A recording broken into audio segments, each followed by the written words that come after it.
आपला सर्वात मोठा शत्रू आपलं अनियंत्रित मन आहे. मन ही आपली सर्वात शक्तिशाली गोष्ट आहे.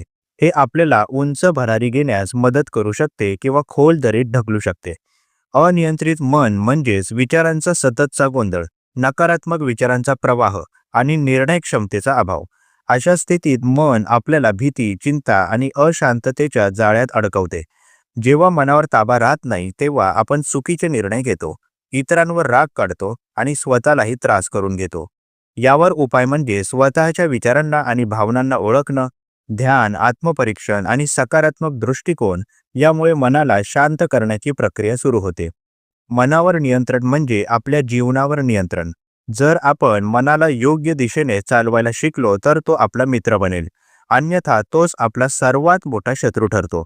म्हणून मनाची शांतता टिकवण्यासाठी नियमित प्रयत्न करणं अत्यंत महत्त्वाचं आहे. धन्यवाद.